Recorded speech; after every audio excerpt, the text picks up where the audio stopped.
This is Jeff Pullman again with the Deep Breath, and today I am at day 14 of Gilotrif, or the fat nib.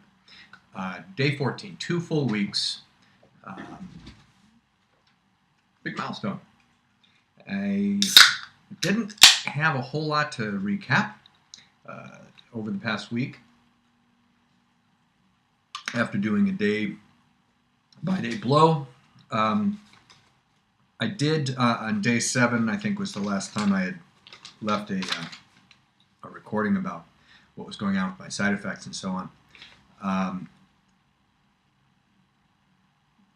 I did have to go back for a few more visits to the restroom, as it were. I had a huge dinner from Kentucky Fried Chicken. Big bowl of mashed potatoes and chicken stuff and gravy and whatnot. Anyway, it filled me up pretty heavily. And after that, I did have to do an evening visit to the toilet. It was very gassy. In fact, one thing I have noticed on chemotherapy, I was very gassy. Occasionally, a little on the bloated side, feeling, in the intestines. So for this new drug, I'm feeling rather gassy as well a lot of the time. So you could see that Imodium might become more desirable as this progresses, but so far I have still held off taking it anymore. I still only took it the 3rd day, I think it was, of my of this pill, because I was going out, and I would probably take it again if I'm going to the movies or something, and I don't want to have any chance of having to get up and go to the bathroom.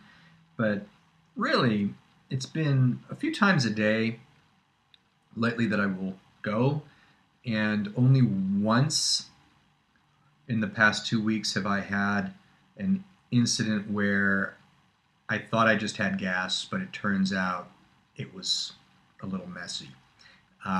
That's just once. And most of the time I'm totally able to tell what's going on and what really, needs to be addressed if I need to go to the bathroom, or if I think, for lack of a better word, if I'm just going to fart. Okay. There, I've said it. We've already been through the overshare in terms of that. On day 7 as well, I did notice that my rash was coming out. Spots on my arms and legs. I could feel a few blemishes brewing on my lower back. And you'll see here, actually, you can see in this video that I am covered in acne. In fact, it isn't pretty. It's kind of a head-to-toe thing. On day 7, after I left the last video update, I looked in the mirror and I could see that it was coming through on my nose. I could really see that it was starting to manifest itself a little bit more. So it was kind of amazing. 1 week, almost nothing. Then suddenly day 7, I could see it coming out on my nose and some spots around. But now, 2 weeks in, I am covered. And I'm going to show you some more images of that in a little bit. I know that I had showed my face, the nose picture and everything before, but that was, of course, an enhanced picture. You can see it's not something you would necessarily notice just by looking at me, unless you were up close and you had a particularly crisp view. So that's why most of my friends are over 40. Their vision's already shot, and they don't have to worry about cosmetic issues as much. All right. Day 8, I noticed my first tiny mouth sore. Mouth sores are supposed to be a big thing, especially between weeks 2 and 6. So we're going to see how that progresses. I noticed my first one on day 8. It was right here and on the inside of my lip. Gone by day 9 or 10. Completely out of there. Yeah, I don't think I even made note of it again. Sorry about saying so much. At first, I thought I just bit in my lip because I tend to bite my cheeks, the inside of my cheeks and the inside of my lips a lot, and I have a few scars right here. This became a bit more of a problem over the last 2 years associated with the chemo, I assume. It's hard to say. And some of it associated with me talking with food in my mouth or reacting while I'm eating instead of just focusing on the food. And so in order to get away from biting my own flesh, I just slowed down a lot. And for the most part, I don't have a problem with it. But once in a while, I'll still bite my lip. Probably not when I should be, but, metaphors aside. My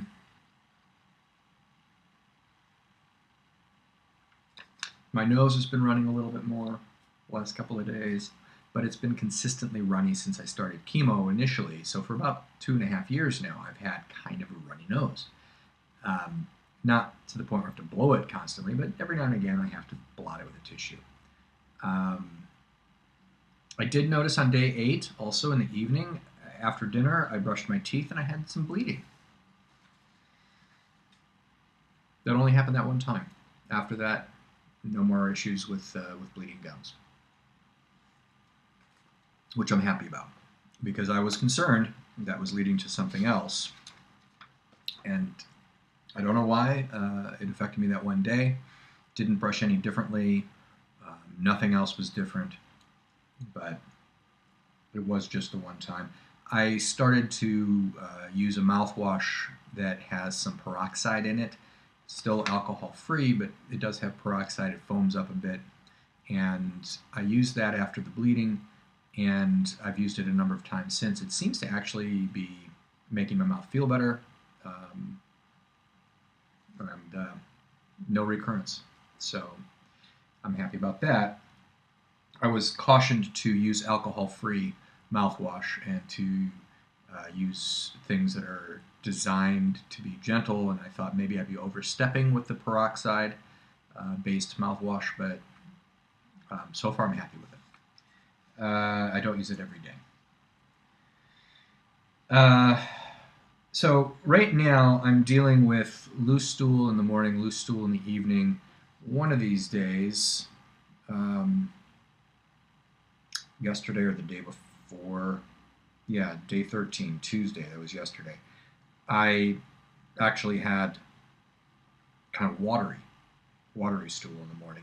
What happens is when I get up, first thing that I do is I take my antibiotic for the rash, and I then go to the bathroom.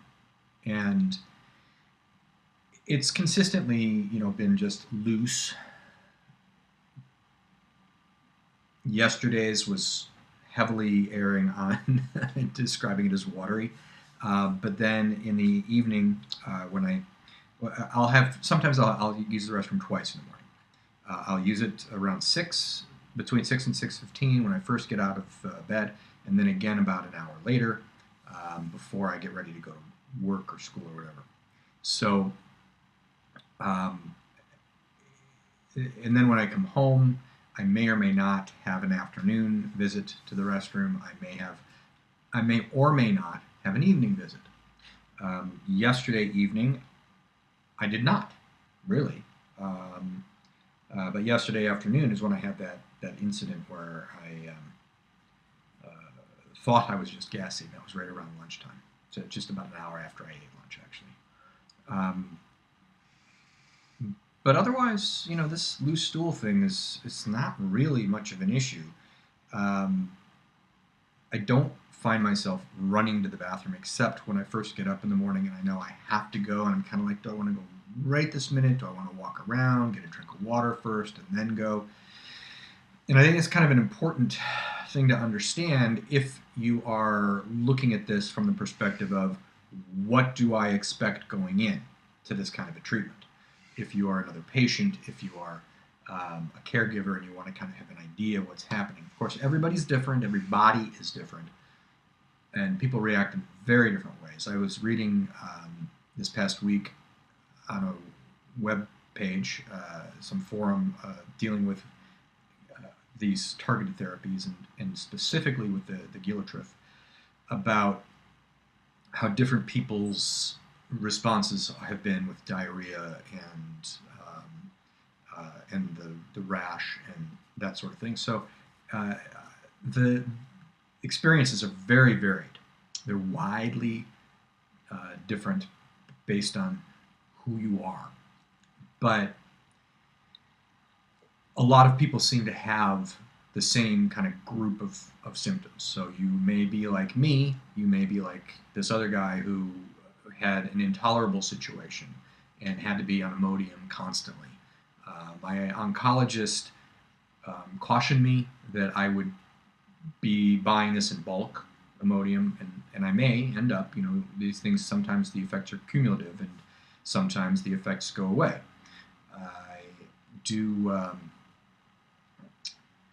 I do recall reading a person talking about their rash going away after a certain period of time. And the expectation with the mouth sores is that they will last, like I said before, between 2 and 6 weeks. But then after 6 weeks, they tend to clear up. And these are all, of course, observations that have been made about groups of patients during studies. And who knows how broadly you can extrapolate these experiences in terms of the greater population. I also had I've had dry eyes.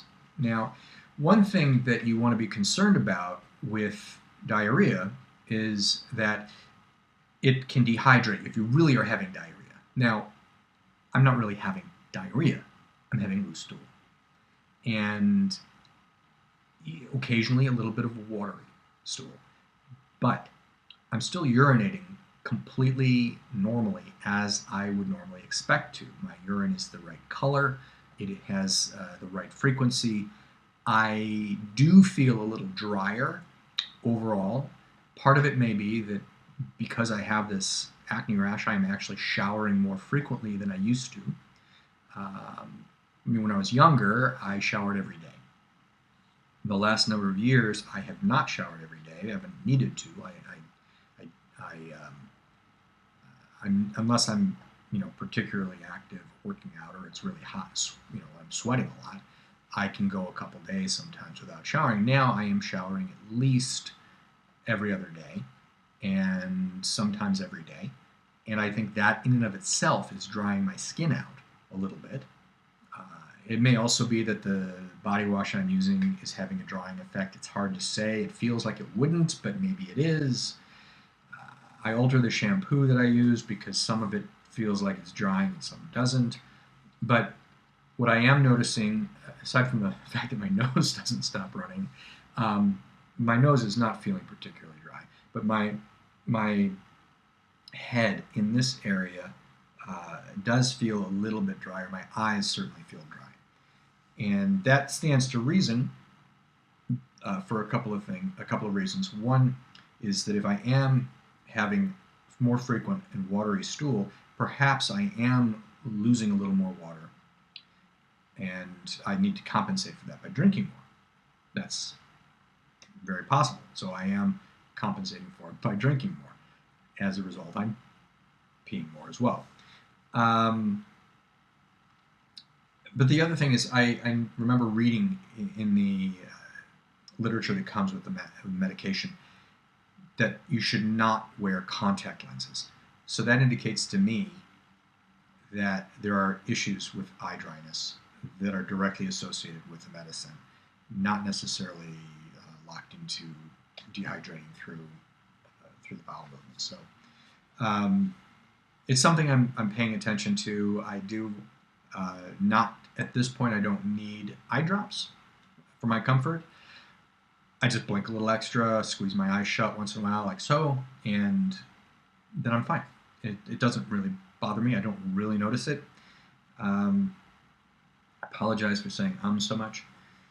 I have noticed starting on day 10, this last Saturday, I noticed some possible neuropathy in my feet that was going on. Now, that's something I've kind of flirted with, for lack of a better term, through the last couple of years. Chemo tends to have an effect on your nerves, and neuropathy is one of those things that it can develop over time, and then it can take a long time to undo itself. And I take folic acid still to counteract the effects of the nerve damage, and it seems to keep pretty normal pretty much all the time. I don't really have a lot of neuropathy. The other day, though, when I was in the shower, I kind of was paying a little attention to the balls of my feet and to the way that my feet were feeling, and walking around. I noticed that I got my sensation back. So I don't really think I'm developing worse neuropathy. I think more than likely it was just that my feet were swollen, and that was making them feel a little numb. And I've been dealing with the swollen feet again, which was a consistent problem during the chemotherapy. It is not as big of a problem now most days. Some days I don't really notice it at all, and some days my feet kind of are really sore. And I'm still trying to pin down what it is that tips the scale. I don't think, strictly speaking, I don't think it's alcohol. I have not had much to drink since I started this new drug. I've had a couple of beers on different nights, spaced apart, to see how it would affect me. And I cannot say definitively that it made much of a difference in terms of how my swollen feet were. I think it may have made it worse one day and maybe not affected it on another. It's hard to know. So as of day 12, I had completely refrained from picking any of the, picking at the acne at all. It was something I was concerned I was going to, want to squeeze these things because they were everywhere and I could see them. But I didn't feel them. I certainly didn't feel them enough to want to start, poking at them and trying to do anything with them. And besides that, I think it would be a fool's errand to even begin to attack the sheer number of these things that there are. So I'm leaving them alone and trying to ignore them. They did start itching a little bit on Saturday in a couple of spots. You can see me scratching right here, right now, because something's going on back there. But usually the itching is when things are healing. And I want to just kind of leave them alone as much as I can to let that happen, because they kind of come and go. They appear in one little area and they go away. They appear somewhere right next to it, so it's almost indistinguishable. But it's a real thing. It's not. They're all coming and going. So a couple days of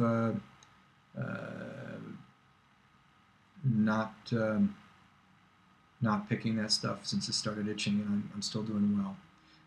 I think yesterday I considered possibly having to start with the Imodium again, and then change my mind, and I haven't done it. And today I feel better. I've had less concern with the stool. It's not as watery today as it was yesterday. In fact, I kind of feel like I'm back closer to where I was at the beginning of this, which it was just loose, And I should, again, jokingly, of course, call this the stool diaries, because it seems to be all I'm talking about. But it is kind of an important thing to, excuse me while I knock over my little fill light here. It's an important thing for me to consider, and I just want to make sure that I keep everything well documented so that as issues arise, comparisons can be made and all of this will make sense, hopefully. Because at the end of the day, making sense is kind of a tricky thing when you're dealing with these different medications and the process of this treatment. But hopefully it will make sense. Hopefully this will be relevant at some point. And I very much look forward to being able to give a similar report about how this is going in another week or so. I am probably going to stop taking daily notes after today and instead just make notes if things arise that are different or significant. Because I look at my last week of notes and almost every day is identical, and I just don't see any point in keeping track of it in that manner anymore. I know there's something else I wanted to say, and I think it's basically just this. I was having this conversation this morning at the coffee cart I run at my daughter's school. In the mornings, I serve espressos and things like this to fellow parents and visitors to the school and so forth. And I have a number of people that I see on a regular basis, so I talk to them. It's keep everybody in the loop and what's going on and so forth. And people are always coming up to me and asking how I'm doing and is this the same, am I on a new treatment? And what is it? And why do I look so darn good? Because I'm 2.5, almost 3 years into this into treatment, and it's been about 2 years since most of these people found out that I was going through it. And so there's a history of stories that go on, and a lot of my friends there have been aware of my ups and downs and so forth as well. And this morning I was chatting with one fellow parent who's had 2 parents of her own that have gone through cancer treatment and she's dealt with this and lived with this kind of stuff for years now. And so we were chatting, and again it came up, and this is not the first time I've mentioned it here, I don't think, but it bears repeating again. I feel better now than I have felt in over 3 years.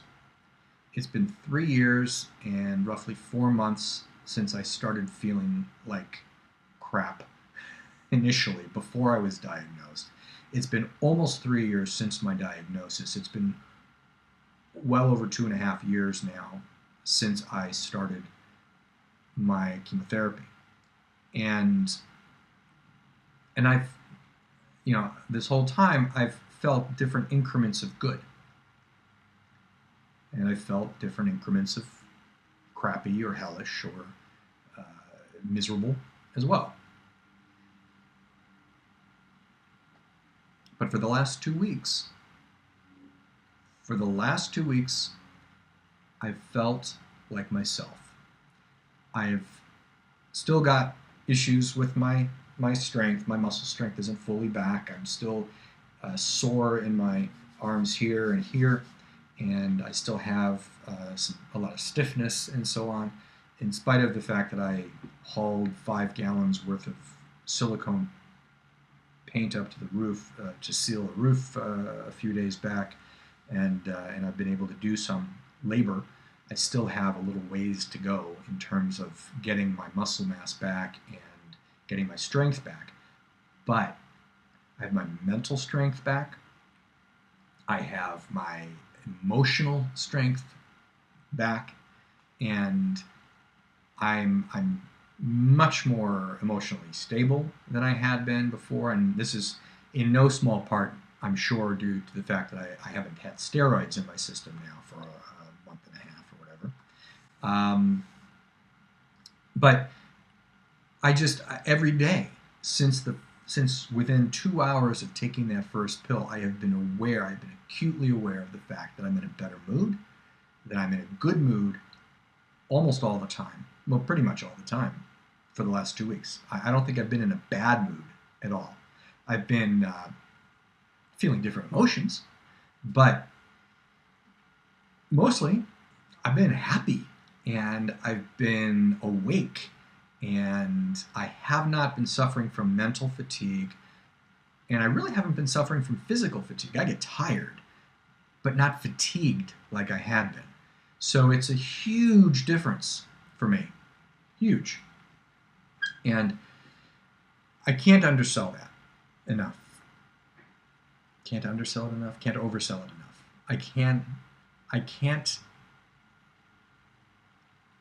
I don't think I can express really how amazing it feels to just feel normal.